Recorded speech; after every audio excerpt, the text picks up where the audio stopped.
Hello, and welcome to Leading Organizational Change.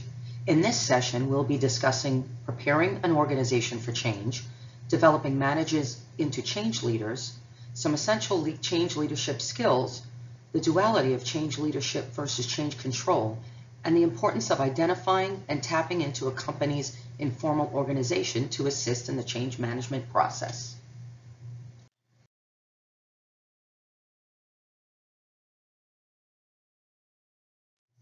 The first step in preparing an organization for change is to assess whether or not the company is ready for change.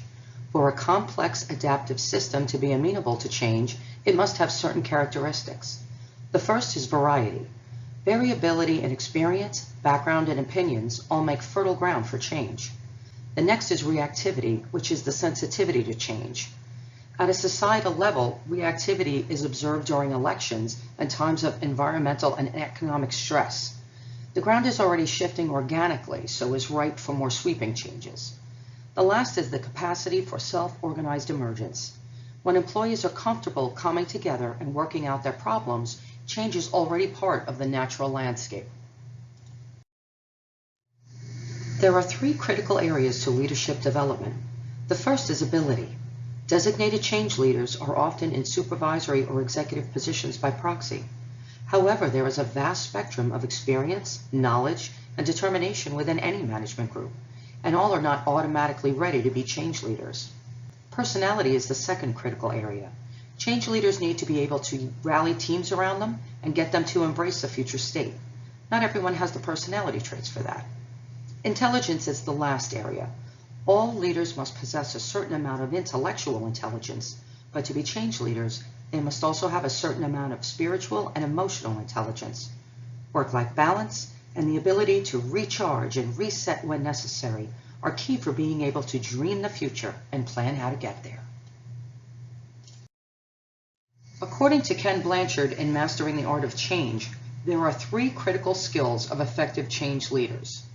One is diagnosis, which is to be able and willing to accurately assess the needs of the people being asked to change. Is the planned change going to fix a problem or fill a void, or is it change for change's sake? Change should be meaningful, purposeful, and necessary, because no matter what the change is, it is a stressor for employees. The next is flexibility.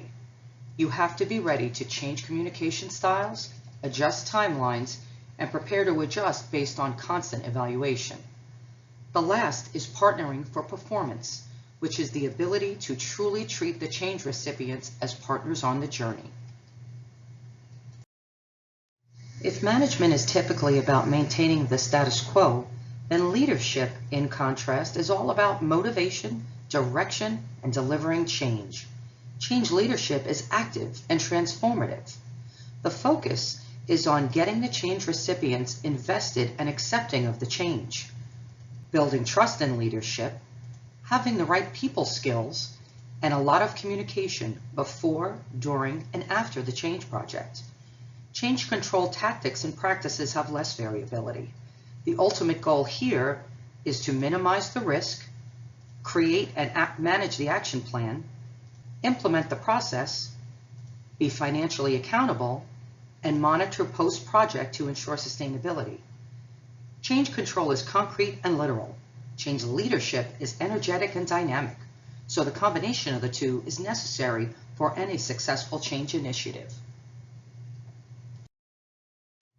There are multiple informal networks in each organization. It is important to tap into the informal networks when implementing change, because the people in these networks have a tremendous influence on their peers. The communication network contains those people who excel in communication and who can influence others because of it. The information network are the people who others rely on to hear the latest news. The know network are the knowledge experts. They can be managers or simply someone who's been with the company a long time. Next, there's the problem-solving network, who are the informal consultants. They're the people everyone goes to when they hit a stumbling block. They're known for their ability to break things down and see the big picture. The access network are people who respond quickly to requests or questions. They have the time to help you, and you know they'll answer your email timely.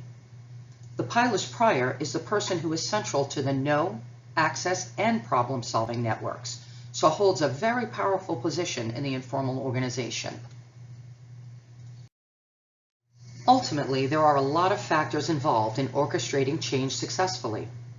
Prepare the organization for change, develop your change leaders, combine change leadership with change control, tap into your informal organization, and you will build windmills. Thank you.